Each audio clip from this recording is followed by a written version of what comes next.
ఫిర్యాదులు లేకున్నా డిపాజిటర్లకు చెల్లింపులు ఆగకున్నా నాటి పాలకులు కక్షగట్టారు. మాట వినని మీడియా సంస్థలను దారికి తెచ్చుకోవడానికి నాటి ముఖ్యమంత్రి వైఎస్ రాజశేఖర రెడ్డి ఆయన అనుయాయులు కుట్రలకు తెగపడగా ఎప్పటికీ న్యాయమే గెలుస్తుందన్న చారిత్రక వాస్తవం మరోసారి రూఢి అయింది. రామోజీ గ్రూప్ సంస్థల ఆర్థిక మూలాలను దెబ్బతీస్తే రామోజీరావు మీడియా సంస్థలు తలగ్గొతాయన్న వైఎస్ ఆదేశాలతో ఆయన వీర విధేయుడు ఉండవల్లి అరుణ్ కుమార్ ఇన్నేళ్లు వండివార్చిన అవాస్తవాలు గాలివాటమేనని తేలిపోయింది. మార్గదర్శి ఫైనాన్షియర్స్ మదుపుదారులు సంస్థపై ఉంచిన అచంచల విశ్వాసమే అంతిమంగా విజయం సాధించింది. చట్టాల అమల్లో సంస్థకున్న నిబద్ధత, రామోజీరావు గ్రూప్ సంస్థల క్రమశిక్షణకు సుప్రీంకోర్టు తీర్పు దప్పరం పట్టింది. మార్గదర్శి ఫైనాన్షియర్స్ మదుపుదారులు సంస్థపై ఉంచిన అచంచల విశ్వాసమే అంతిమంగా విజయం సాధించింది. చట్టాలపై సంస్థకున్న అపార గౌరవంతో పాటు రామోజీ గ్రూప్ సంస్థల క్రమశిక్షణ, నిజాయితీలకు అత్యున్నత న్యాయస్థానం తీర్పు దర్పణం పట్టింది. ఈ క్రమంలో మార్గదర్శి ఫైనాన్షియర్స్ పై దాఖలైన కేసులు, కోర్టుల తీర్పులు, పరిణామాల తీరును పరిశీలిస్తే అప్పటి పాలకులు ఏ విధంగా వేధించారో ఇట్టే అర్థమవుతుంది. 2006 నవంబర్ 6న లోక్సభలో మార్గదర్శి ఫైనాన్షియర్స్ సంస్థ డిపాజిట్ల సేకరణ అంశంపై నాటి రాజమండ్రి ఎంపీ ఉండవల్లి అరుణ్ కుమార్ ప్రశ్నించారు. అయితే 1998లో రిజర్వ్ బ్యాంక్ ఆఫ్ ఇండియా సడలించిన నిబంధనలకు అనుగుణంగానే మార్గదర్శి ఫైనాన్షియర్స్ మార్పులు చేసిన విషయాన్ని సంస్థ ఆర్బీఐ దృష్టికి తీసుకొచ్చింది. అంతకు ముందెన్నడూ మార్గదర్శి ఫైనాన్షియర్స్ సంస్థపై న్యాయపరమైన వివాదాలు, ఫిర్యాదులు లేవు. న్యాయబద్ధంగా వ్యవహరిస్తూ ఆర్బీఐకి ఎప్పటికప్పుడు తగు సమాచారం అందజేస్తూ వచ్చామని వివరించింది.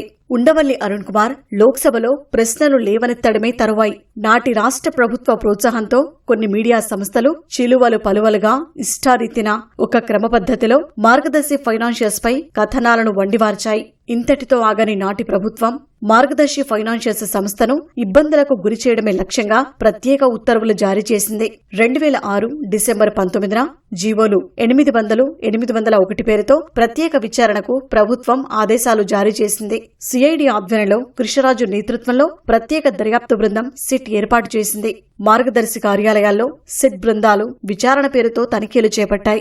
డిపాజిటర్లను, సిబ్బందిని భయభ్రాంతులకు గురిచేస్తూ కార్యాలయాల్లో హడావుడి చేసి ఆందోళన రేకెత్తేలా ప్రయత్నించాయి. పలు రికార్డులను స్వాధీనం చేసుకున్నాయి. ఇదే తరుణంలో విచారణ పేరుతో డిపాజిటర్లు మార్గదర్శి సిబ్బందిని పిలిచి విచారించింది.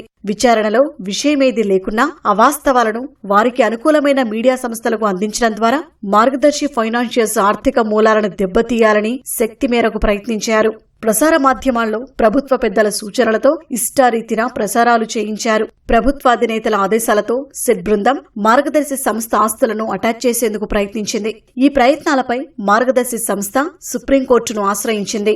2007 ఆగస్టులో మార్గదర్శి పిటిషన్ను విచారించిన సర్వోన్నత న్యాయస్థానం రాష్ట్ర ప్రభుత్వ చర్యలపై స్టే విధిస్తూ ఆదేశాలు ఇచ్చింది. ఒకవైపు న్యాయస్థానాలు మార్గదర్శి పిటిషన్తో స్టే జారీ చేసినా రాష్ట్ర ప్రభుత్వ వేధింపులు మాత్రం ఆగలేదు. అప్పటి సిట్ అధికారి కృష్ణరాజు 2008 జనవరిలో నాంపల్లి కోర్టులో కేసు నంబర్ 540/2008తో మార్గదర్శిపై క్రిమినల్ ఫిర్యాదు చేశారు. అదే సమయంలో కేంద్ర ప్రభుత్వ ఆదేశాల మేరకు ఆర్బీఐ మార్గదర్శి ఫైనాన్షియర్స్ పై విచారణ చేపట్టింది. 2008 నవంబరులో కేంద్రానికి నివేదిక సమర్పించింది. ఆ నివేదికలో మార్గదర్శి ఫైనాన్షియర్స్ లో గడువు ముగిసిన డిపాజిట్లను తిరిగి చెల్లించే విధంగా అవకాశం ఇవ్వాలని ఆర్బీఐ కేంద్ర ప్రభుత్వానికి సూచించింది.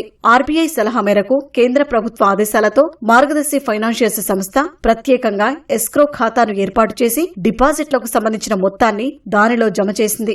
2011-12 సంవత్సరం నాటికి మార్గదర్శి ఫైనాన్షియర్స్ ఎస్క్రో ఖాతా ద్వారా డిపాజిటర్లకు చెల్లింపులు పూర్తి చేసింది.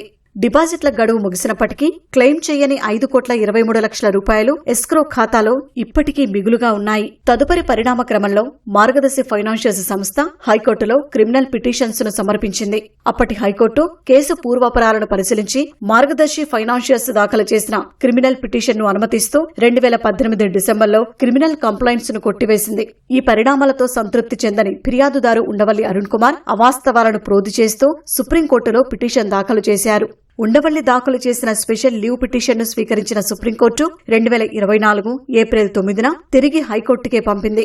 వాస్తవ పెట్టుబడిదారులు, డిపాజిటర్ల నుంచి అభ్యంతరాలను ఆహ్వానించాలని, మార్గదర్శి ఫైనాన్షియర్స్ పై క్రిమినల్ ప్రొసీడింగ్ ను కొనసాగించాల్సిన అవసరం ఉందా లేదా, నిరర్ధకమా అని తేల్చాలని హైదరాబాద్ హైకోర్టును సుప్రీంకోర్టు ఆదేశించింది.